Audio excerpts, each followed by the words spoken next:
Namaku Rani, 27 tahun. Sudah 2 tahun aku kerja di pabrik garmen di kota kecil bernama Mandala Raya. Setiap pagi hidupku selalu dimulai dengan suara mesin jahit, aroma kopi sachet, dan dering WhatsApp grup karyawan yang nggak pernah sepi.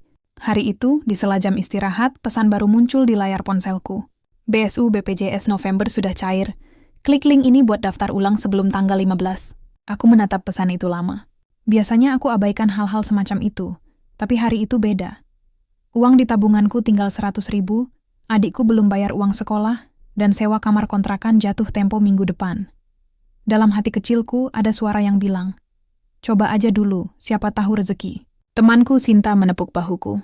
Ran, jangan sembarang klik, banyak yang nipu. Enggak kok, ini kayaknya resmi. Ada logo BPJS-nya. Logo itu memang mirip banget. Warna biru dan hijau. Ada tulisan resmi dari pemerintah di bawahnya. Aku tahu aku harusnya lebih hati-hati, tapi rasa berharap seringkali lebih kuat daripada logika. Aku klik link itu. Laman terbuka, tulisannya halus dan rapi. Aku diminta isi nama, nik, nomor rekening, dan nomor BPJS. Aku isi semuanya sambil menahan deg-degan. Setelah selesai muncul tulisan, terima kasih. Dana akan dikirim dalam 24 jam. Malamnya aku nggak bisa tidur. Pikiranku sibuk menghitung rencana kalau uang itu benar-benar cair. Mungkin bisa bayar kontrakan, beli buku buat adikku, dan sedikit simpanan buat ibu di kampung. Tapi 2 hari kemudian, aku dapat notifikasi aneh dari bank. Saldo berkurang setengah tanpa transaksi yang aku lakukan. Aku langsung ke ATM dekat pabrik. Benar saja, uangku hilang. Aku lapor ke customer service, tapi mereka cuma bilang, mungkin ada kesalahan sistem, nanti dicek. Aku keluar dari bank dengan langkah gontai. Rasanya bodoh banget. Sore itu, aku duduk di warung kopi kecil di depan pabrik. Di sana aku ketemu Bima, teman satu shift tapi beda bagian. Dia anak baru, agak pendiam, tapi wajahnya selalu tenang. Aku cuma kenal sekadar sapa, tapi entah kenapa dia duduk di depanku tanpa basa-basi. Kamu juga dapat pesan BSU itu ya? Katanya pelan. Aku langsung menatapnya kaget. Kok kamu tahu? Aku lihat kamu buka link itu 2 hari lalu. Sinyalnya nyangkut di router pabrik. Aku bagian IT. Oh, aku menunduk malu. Aku pikir itu beneran bantuan. Bima tersenyum kecil. Kamu nggak salah, Ran. Kamu cuma percaya hal baik. Tapi dunia digital nggak selalu sebaik kelihatannya. Dia lalu nunjukin layar ponselnya. Di situ ada halaman yang mirip banget sama yang kubuka. Hanya beda 1 huruf di alamat webnya. Yang asli .go.id, yang kamu klik .gov.id.net. Cuman beda sedikit, tapi bisa nyedot semua data. Aku terdiam. Angin sore meniup rambutku, dan di antara rasa malu dan cemas, ada sesuatu di nada suaranya yang aneh, hangat dan tulus. Kamu kehilangan saldo berapa? Tanya Bima. 300.000. Aku bantu cari jejak digitalnya. Mungkin masih bisa dilacak. Aku mengangguk pelan. Entah kenapa, ada rasa percaya di antara kata-katanya. Di pabrik, wajahnya jarang terlihat tersenyum. Tapi sore itu, saat dia bilang, nanti kirim nomor rekeningmu ya, ada sesuatu di dadaku yang pelan-pelan tumbuh. Campuran antara harapan baru dan rasa takut yang belum punya nama. Malam itu sebelum tidur, aku buka pesan dari Bima. Jangan khawatir, Ran. Aku bakal bantu. Tapi tolong, jangan buka link aneh lagi ya. Dunia maya bisa lebih berbahaya dari yang kamu kira. Aku balas singkat, terima kasih Bim. Lalu ku tatap layar ponsel yang perlahan redup. Di tengah keheningan kamar, aku sadar. Mungkin pesan dari langit itu bukan soal uang, tapi tentang seseorang yang baru saja datang di hidupku. Aku belum tahu kalau klik kecil itu akan membuka jalan panjang yang mengubah semuanya. Dan benar saja, besok paginya hidupku mulai terasa sedikit aneh. Pagi itu, di pabrik, aku mencoba cek saldo lewat aplikasi bank di HP. Tapi yang muncul hanya tulisan. Akun Anda tidak dapat diakses. Silakan coba beberapa saat lagi. Aku coba ulang, berkali-kali, tapi tetap gagal. Seketika rasa dingin menjalari tanganku. Hatiku mulai berdegup tak karuan. Aku pikir mungkin sinyalnya jelek atau server bank lagi gangguan. Tapi setelah istirahat siang, Sinta datang dengan wajah panik. Ran, akun aku juga diblokir, saldo tinggal 50.000. Aku tertegun. Jadi bukan cuma aku. Satu persatu teman kerja datang membawa cerita serupa. Semuanya klik link yang sama 2 hari lalu. Beberapa sampai nangis karena uang gajian hilang, sebelum sempat dibelanjakan buat anaknya. Pabrik mendadak jadi lebih bising dari biasanya. Tapi bukan oleh mesin jahit, melainkan bisik-bisik ketakutan. Aku duduk di pojokan ruang istirahat, mencoba menenangkan diri. Di tengah kekacauan itu, seseorang memanggil pelan dari belakang. "Rani!" Suara itu aku hafal. Aku menoleh. Bima berdiri di sana, membawa laptop kecil di tangannya. "Aku udah periksa log jaringan kantor. Link yang kamu buka itu masuk lewat iklan berbayar di grup WhatsApp.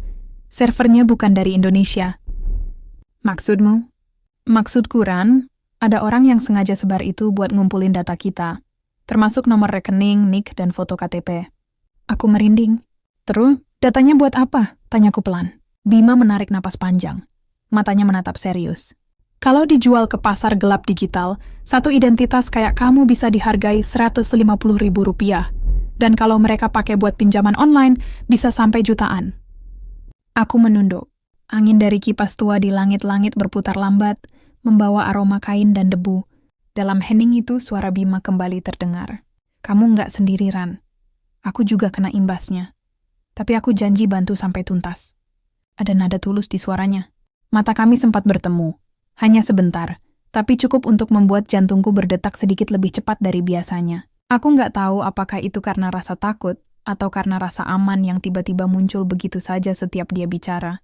Kami duduk berdua di kantin sore itu, membahas hal yang aku sendiri belum sepenuhnya mengerti. Bima menunjukkan data di laptopnya, menjelaskan pelan-pelan dengan sabar, tentang phishing, spoofing, dan istilah aneh lain yang bahkan sulit kuucapkan. Tapi di antara semua istilah itu, ada satu hal yang mudah kupahami. Aku jadi korban karena terlalu percaya. "Kamu tahu," katanya sambil tersenyum, "kadang orang baik paling gampang ditipu, karena pikir semua orang juga sebaik dirinya."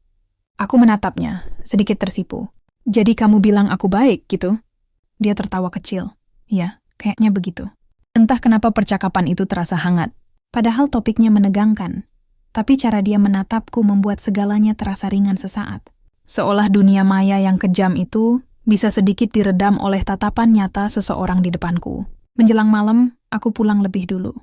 Di jalan, pikiranku campur aduk. Tentang uang yang hilang, data yang bocor, dan senyum Bima.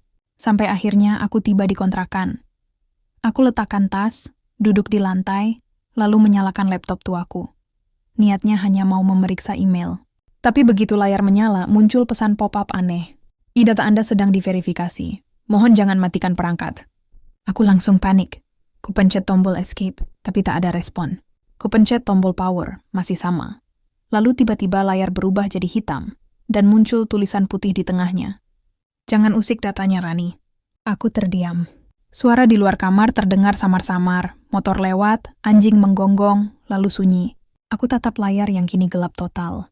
Dada terasa berat, seperti ada batu besar di dalamnya. Telepon dari Bima masuk bersamaan dengan detik terakhir layar padam. Aku angkat dengan tangan gemetar. "Halo, suaraku pelan. Rani, jangan panik. Aku baru dapat notifikasi aneh di sistemku.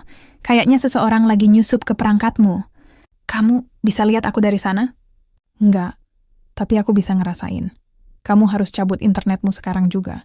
Aku cepat-cepat matikan modem, tapi rasa takut tetap menempel di kulit, seperti udara dingin yang nggak mau pergi. Bima bilang besok dia akan datang ke kontrakanku buat bantu bersihin laptop.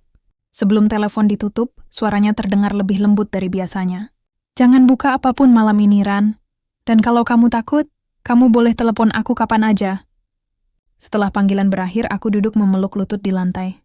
Lampu kamarku padamkan, tapi layar ponsel masih menyorot lembut di tangan. Ada satu pesan baru dari Bima yang masuk beberapa menit kemudian.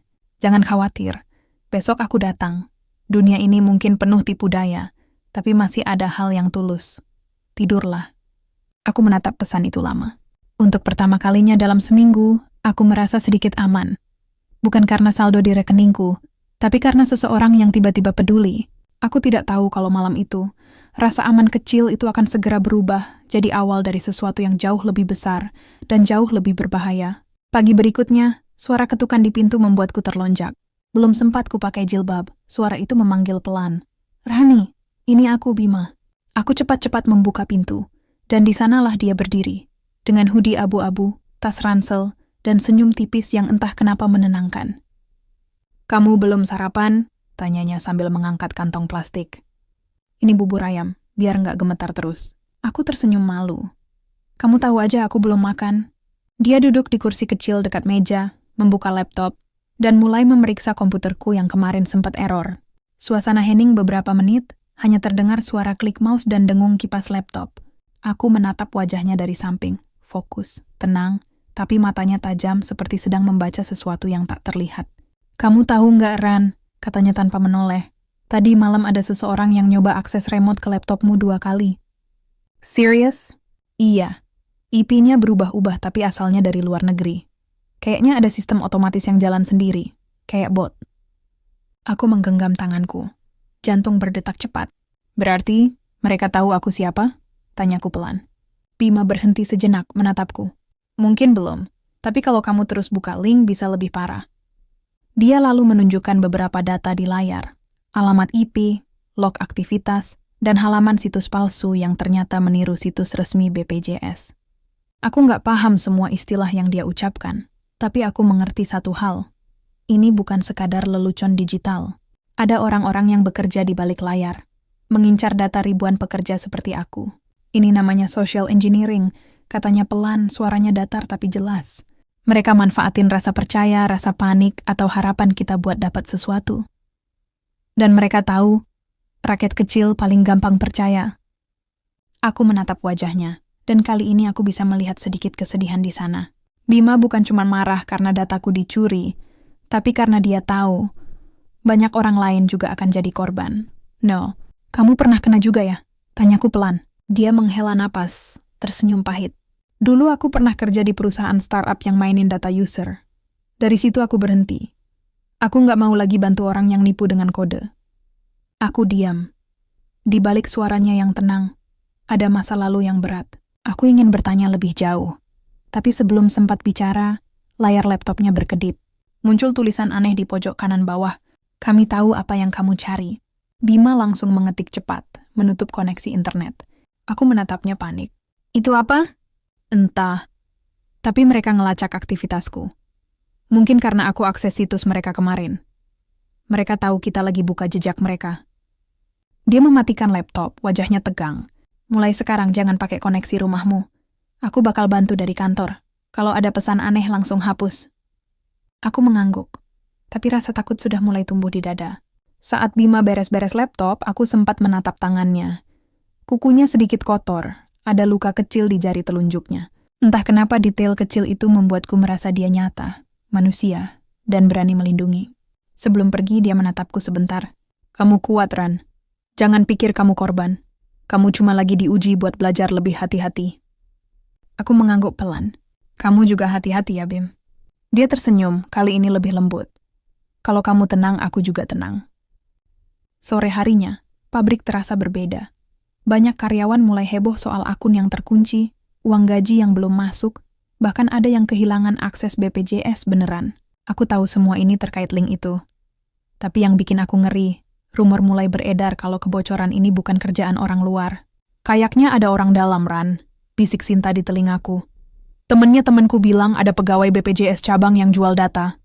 Aku diam saja. Kata orang dalam membuat bulu kuduku merinding. Dan malam itu firasatku jadi nyata. Sekitar pukul 10, aku duduk di teras kontrakan, mencoba menenangkan pikiran. HP-ku tiba-tiba bergetar. Nomor tak dikenal. Oh, Rani? Suara di seberang berat dan datar. Berhenti cari tahu. Aku terdiam. Kalau kamu terus campur tangan, bukan cuma datamu yang hilang. Lalu sambungan terputus.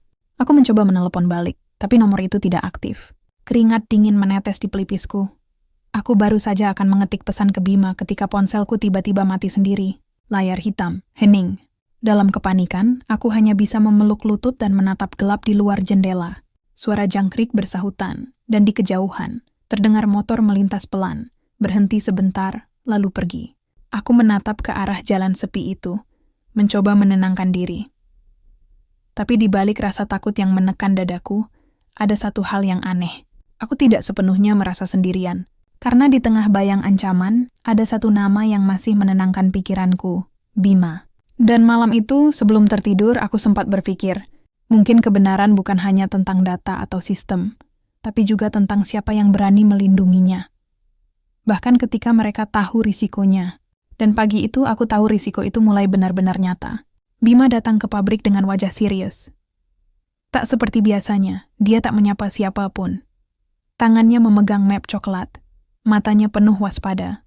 "Ran, aku perlu ngomong empat mata." Kami berjalan ke belakang gudang, di antara tumpukan kain dan suara mesin yang berderak. Bau lem dan debu menyesakkan dada. "Aku nemu sesuatu," katanya sambil membuka map itu. Di dalamnya ada lembaran printout log akses jaringan. Ada satu koneksi yang aneh. Masuk dari IP kantor BPJS cabang Mandala. Aku menggernyit. "Maksudnya?" "Artinya, Ran, ada orang di dalam sana yang ikut main." Aku menatap angka-angka di kertas itu tanpa benar-benar paham. Tapi dari nada suaranya, aku tahu ini serius. "Kamu yakin itu bukan kebetulan?" tanyaku. Aku cek 2 kali.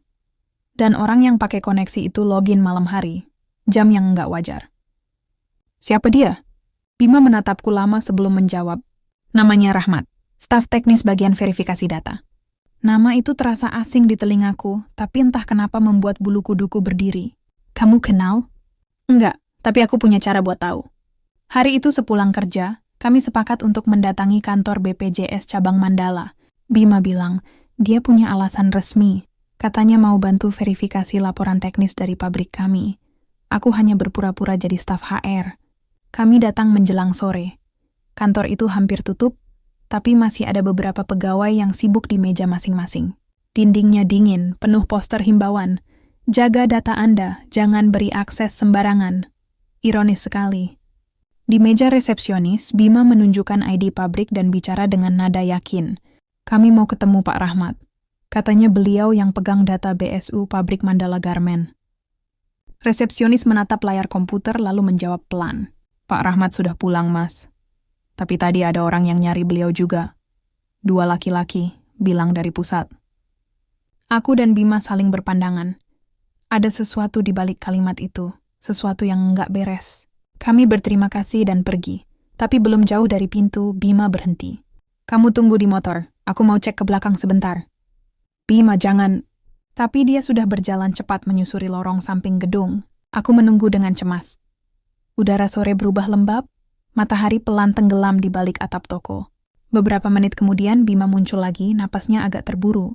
"Ran, dia belum pulang. Mobilnya masih di parkiran belakang." "Jadi?" Aku lihat dari jendela, dia lagi video call. Kayaknya sama seseorang dari luar negeri. Aku menatapnya tak percaya. "Kamu yakin?" Aku dengar jelas. Dia nyebut nama situs itu, yang linknya kamu klik.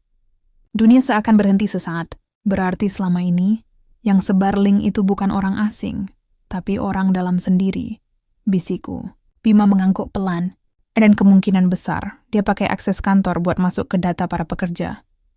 Kami memutuskan pulang sebelum terlalu mencolok. Dalam perjalanan, tak banyak kata terucap.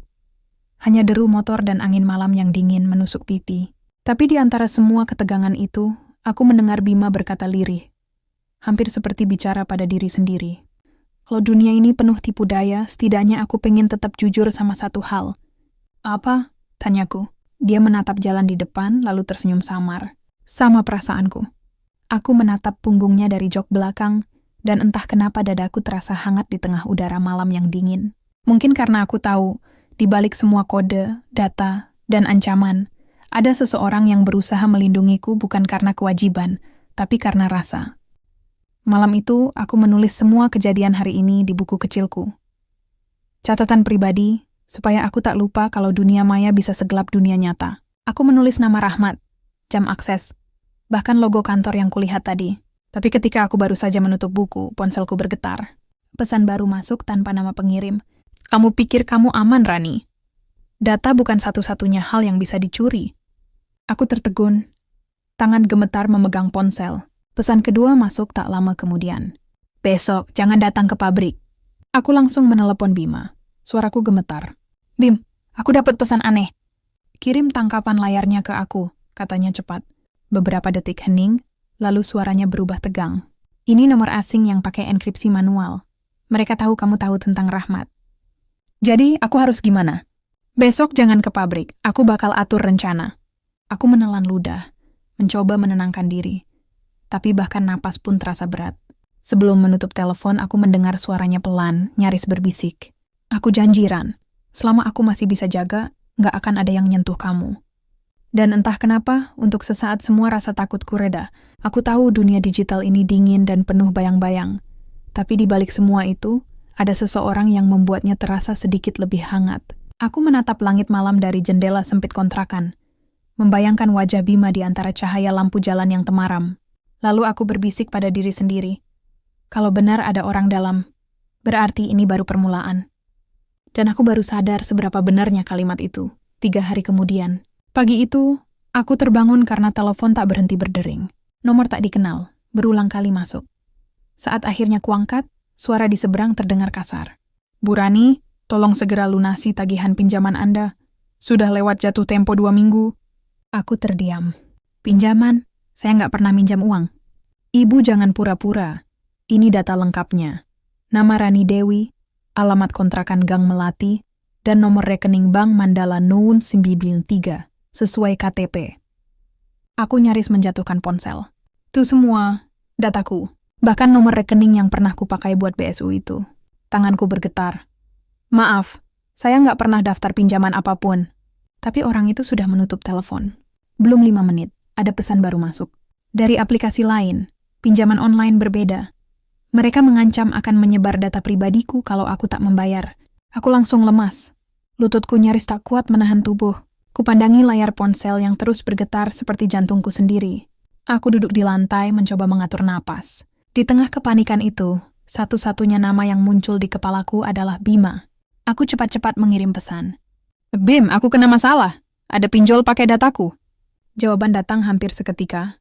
"Tenang Ran, aku kesana sekarang." Tak sampai setengah jam, Bima sudah di depan kontrakanku. Wajahnya tegang, keringat menetes di pelipis. "Aku udah duga bakal kayak gini," katanya pelan sambil duduk di kursi kecil. "Data kamu dipakai buat akun ganda. Mereka daftarin identitasmu di sistem lain, dan tiap pinjaman itu otomatis tersetujui." Aku menatapnya dengan mata basah. "Berarti semua ini gara-gara link itu?" "Iya, dan orang dalam yang nyuplai data bikin semuanya makin mudah." Dia membuka laptopnya, menunjukkan sederet kode dan tangkapan layar. "Lihat, ini data dari server pinjol. IP-nya nyambung ke alamat yang sama dengan kantor BPJS cabang Mandala." Aku memandang layar itu tanpa mengerti seluruhnya. Tapi kata-kata BPJS cabang Mandala cukup membuat dadaku sesak. "Jadi benar, Rahmat?" "Belum pasti, tapi semua jejak menuju ke sana." Bima lalu menatapku dalam.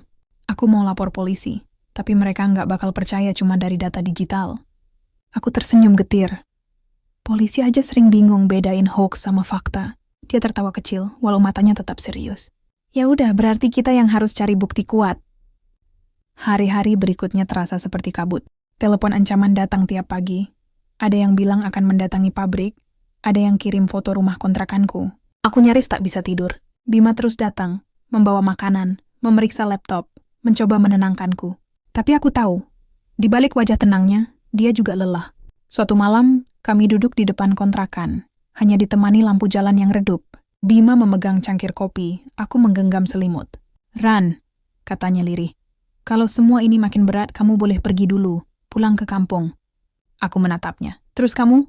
"Aku tetap di sini. Aku udah mulai jejak digitalnya. Kalau aku mundur, semua hilang." "Aku nggak mau ninggalin kamu sendirian." Dia tersenyum, samar tapi hangat. "Kamu tahu nggak, dari awal aku bantu bukan cuma karena data itu. Aku takut kehilangan rasa percaya dari orang sebaik kamu." Dadaku hangat, tapi juga nyeri. Ada keheningan panjang di antara kami, hanya suara jangkrik menemani. "Aku percaya kamu, Bim," bisiku akhirnya. Dan aku benar-benar percaya. Keesokan harinya, aku memberanikan diri ke kantor polisi. Bima menemaniku, membawa semua bukti yang dia kumpulkan. Tapi setelah setengah jam menjelaskan, petugas hanya menggeleng. "Maaf, Mbak, tanpa kerugian nyata atau pelaku tertangkap, kami nggak bisa proses laporan digital kayak gini." "Kerugian nyata? Saya diteror setiap hari. Data saya dipakai buat utang." Petugas itu hanya menatapku datar. "Itu bisa diselesaikan langsung ke pihak pinjaman, Mbak. Kami tidak menangani urusan aplikasi." Aku hampir menangis di tempat. Bima menepuk pundakku pelan, menuntunku keluar kantor. Aku udah bilang mereka belum ngerti sepenuhnya dunia digital. Tapi aku nggak akan berhenti, Ran. Kami berjalan di trotoar yang sepi. Langit tampak mendung, dan udara sore terasa berat. "Bim," kataku pelan, "kalau semua ini nggak bisa selesai, gimana nasibku?" Dia berhenti menatapku dalam. Kita cari jalan lain. Aku punya kenalan di media independen. Mereka sering bahas kasus kebocoran data. Mungkin mereka bisa bantu. Aku mengangguk pelan. Untuk pertama kalinya setelah berhari-hari, aku merasa sedikit lega. Tapi kelegaan itu tak bertahan lama. Malamnya aku membuka email dan hampir menjatuhkan ponselku. Ada pesan baru dengan subjek, akun ganda ditemukan. Isi pesannya hanya satu kalimat. Kalau kamu terus buka mulut, akun aslimu akan kami hapus dari sistem. Aku menatap layar dengan tubuh gemetar. Kata hapus dari sistem bergema di kepalaku lama sekali. Di luar, suara motor berhenti sebentar di depan kontrakan. Aku menyingkap tirai, tapi jalan sudah kosong. Aku menghubungi Bima lagi, suaraku nyaris tak keluar. Bim, mereka tahu alamatku. Hening beberapa detik lalu dia menjawab pelan tapi tegas. Kunci pintu, aku otua. Suaranya membuatku tenang seketika. Dan di tengah ketakutan yang semakin gelap, ada keyakinan kecil yang tumbuh pelan-pelan, bahwa kadang orang yang datang di hidup kita tanpa sengaja, justru adalah satu-satunya cahaya yang tersisa. Dan malam itu cahaya itu datang di tengah hujan deras. Bima tiba di depan kontrakanku dengan jaket basah dan napas tersengal. Tanpa banyak bicara, dia langsung masuk dan menutup pintu rapat-rapat. Ran, aku nemu sesuatu, katanya, suaranya pelan tapi tegas. Dari tasnya dia mengeluarkan sebuah flash disk hitam kecil. Ini aku dapat dari jaringan server lama BPJS. Ada file yang mereka pikir udah dihapus, tapi aku temuin salinannya. Aku menatap benda kecil itu lama, seperti melihat kunci yang bisa membuka semua pertanyaan. Isinya apa? Aku belum tahu pasti, tapi namanya Yayasan Cahaya Mandiri. Dan semua transaksi masuknya dari rekening milik pegawai yang sama, Rahmat. Bima menancapkan flash disk ke laptop. Di layar muncul folder-folder dengan nama aneh. Donasi bekerja 2025, karyawan prioritas, dan rekening sosial Mandala. Bima membuka salah satunya. Isi file itu membuat napasku tercekat. Daftar panjang nama pekerja pabrik, termasuk namaku. Di kolom sebelah ada nominal transfer ratusan juta rupiah, tapi dengan keterangan disalurkan lewat pihak ketiga. Bim, ini uang siapa? Uang BSU palsu itu. Mereka manipulasi data penerima. Uang bantuan yang harusnya buat pekerja kayak kamu, disalurkan ke yayasan fiktif. Aku memegang mulutku, menahan air mata. Jadi, selama ini bukan cuma aku yang rugi? Bima menggeleng pelan. Ribuan orang, Ran. Dan mungkin belum ada yang sadar. Suara hujan di luar makin deras, menutupi detak jantungku yang berlari kencang. Aku menatap Bima. Wajahnya serius tapi matanya penuh kepedihan. Kita harus laporin ini, kataku. Iya, tapi bukan ke polisi dulu. Aku tahu satu wartawan dari media independen. Dia biasa nangani kasus kayak gini. Dia membuka ponsel, menunjukkan kontak bernama Andi. Investigasi mandiri. Dia orangnya bisa dipercaya, kata Bima yakin. Besok pagi kita ketemu di kafe dekat stasiun. Aku udah atur jadwalnya. Aku mengangguk. Untuk pertama kalinya setelah semua ketakutan itu, aku merasakan sesuatu yang mirip dengan harapan. Bima duduk di kursi kecil menatapku. Ran, kalau semua ini terbongkar, hidup kamu bakal berubah. Aku tahu, jawabku lirih. Tapi aku nggak mau terus jadi korban. Dia tersenyum tipis. Kamu lebih kuat dari yang kamu pikir. Pagi berikutnya, udara masih lembab setelah hujan semalam. Kami duduk di kafe kecil, menunggu seseorang.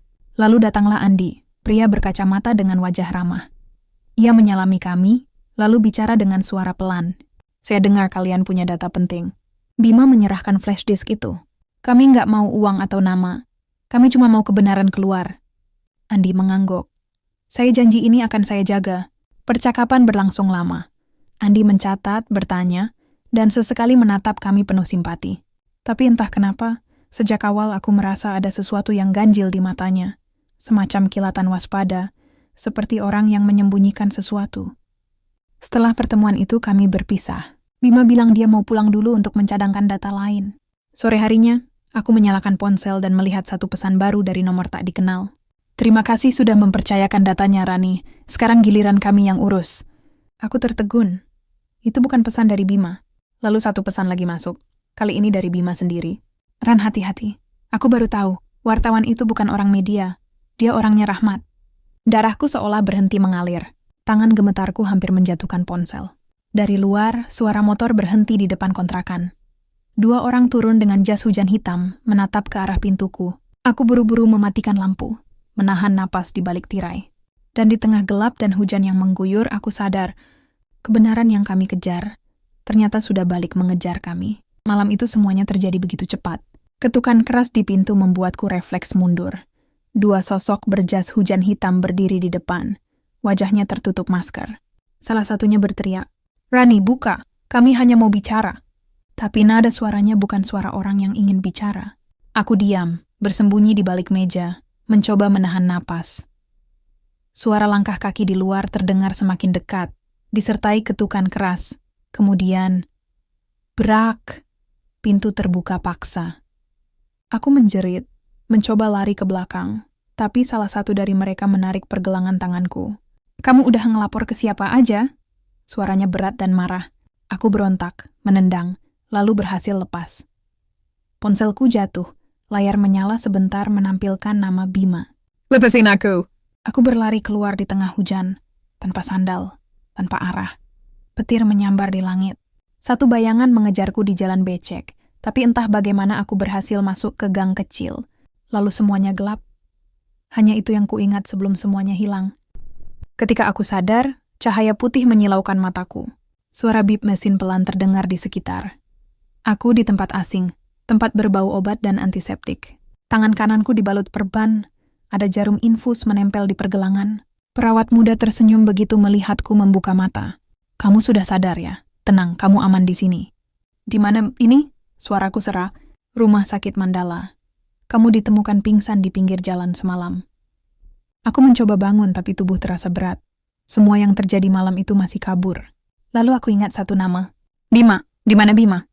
Perawat itu saling pandang dengan rekannya. Ragu sejenak sebelum menjawab, "Ada seorang pria yang ngantar kamu ke sini." Tapi setelah itu dia langsung pergi. Katanya mau kembali lagi. Hatiku mencelos. "Dia baik-baik aja?" "Kami nggak tahu, Mbak. Tapi tadi pagi ada telepon masuk buat kamu." Perawat itu menyerahkan ponselku yang retak di ujungnya. Layar menyala lemah, dan satu pesan baru muncul di atas notifikasi. "Aku harus sembunyi dulu. Jangan keluar dari rumah sakit. Bima." Air mataku jatuh tanpa bisa kutahan. Rasanya seperti kehilangan sesuatu yang bahkan belum sempat benar-benar kumiliki. Hari-hari di rumah sakit berjalan lambat. Polisi datang menanyakan beberapa hal, tapi jawabannya selalu sama. Mereka belum menemukan pelaku, dan kamera CCTV rusak karena hujan. Aku menjawab seadanya, karena sebagian besar aku hanya ingin tahu kabar Bima. Malam ketiga, perawat datang membawa amplop kecil tanpa nama pengirim.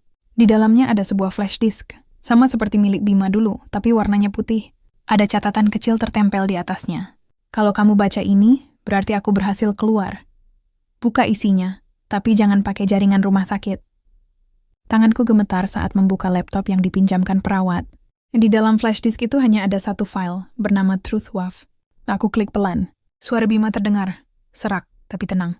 "Ran, kalau kamu dengar ini, mungkin aku nggak bisa langsung nemuin kamu. Tapi aku janji, semua data udah aku backup. Rahmat dan jaringannya bakal ketahuan.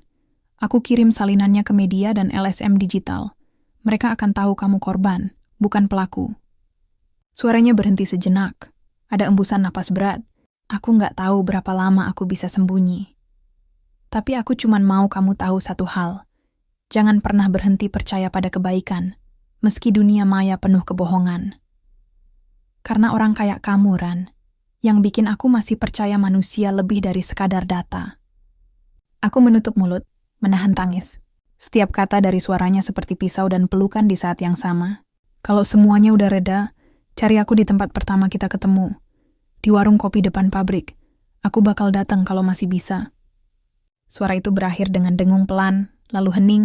Aku menatap layar lama, sementara air mataku jatuh satu persatu. Di luar jendela rumah sakit, hujan mulai reda. Langit abu-abu berganti biru muda. Aku tahu, mungkin dunia belum sepenuhnya aman. Tapi selama masih ada orang seperti Bima, aku tidak sendirian. Dan untuk pertama kalinya setelah semua itu, aku tersenyum di antara air mata, pelan-pelan berbisik, "Aku akan menunggu." Kalimat itu terus berputar di kepalaku selama berhari-hari. 3 minggu sejak aku keluar dari rumah sakit, hidup perlahan kembali seperti biasa. Tapi tidak benar-benar sama. Aku kembali bekerja di pabrik. Mesin jahit masih berdentum seperti dulu. Tapi wajah-wajah di sekitarku sudah berubah. Banyak yang kehilangan uang, sebagian pindah kerja, beberapa bahkan tak pernah kembali. Namun satu hal yang berbeda, Semua karyawan sekarang diwajibkan ikut pelatihan keamanan digital. Mereka belajar cara mengenali situs palsu, menjaga data pribadi, dan menolak kiriman link mencurigakan. Setiap kali pelatihan dimulai, aku diam-diam tersenyum. Karena tanpa mereka tahu, semua ini dimulai dari satu kesalahan kecil, dan satu orang yang berani membenarkannya. Suatu sore, setelah jam kerja, aku berjalan ke warung kopi Mandala. Tempat pertama kali aku dan Bima bicara lama waktu itu. Warungnya masih sama, dinding cat kuning, aroma kopi hitam yang kuat, dan suara radio tua di sudut ruangan. Aku duduk di meja yang sama, menatap kursi di depanku yang kosong. Waktu berjalan lambat. Aku hampir menyerah menunggu. Sampai tiba-tiba pemilik warung menghampiri sambil membawa secangkir kopi. "Ada titipan buat Mbak Rani," katanya sambil menyodorkan amplop kecil. Tanganku bergetar saat membukanya. Di dalamnya ada selembar foto Polaroid, foto kami berdua waktu pertama kali ngobrol di sini. Di balik foto itu tulisan tangan Bima, "Kebenaran bukan milik siapa yang paling pintar, tapi siapa yang paling berani jujur. Terus hidup, Ran. Dunia masih butuh orang jujur kayak kamu." Aku memejamkan mata, menahan air mata yang jatuh pelan. Entah Bima di mana sekarang, sembunyi, atau mungkin sudah pergi jauh. Tapi aku tahu, sebagian dari dirinya masih ada di sini. Di antara aroma kopi sore dan suara mesin pabrik yang tak pernah berhenti. Aku menatap langit senja dari jendela warung. Langitnya oranye lembut, seperti janji yang belum selesai. Lalu aku tersenyum, pelan-pelan berkata pada diri sendiri. Kebenaran gak selalu datang cepat. Tapi selama masih ada orang yang percaya, dunia ini gak akan sepenuhnya gelap. Kisah ini hanyalah fiktif, tapi pelajarannya nyata. Di dunia digital, satu klik bisa mengubah segalanya. Jadi jangan pernah bagikan data pribadimu ke sumber yang tak pasti. Karena kebaikan tanpa kehati-hatian bisa berubah jadi celaka. Kalau kamu suka cerita ini, bantu sebarkan biar makin banyak orang yang belajar dari kisah Rani dan Bima. Klik subscribe, like, dan share biar kamu nggak ketinggalan kisah edukatif lainnya. Ingat, bukan cuma data yang harus dijaga, hatimu juga.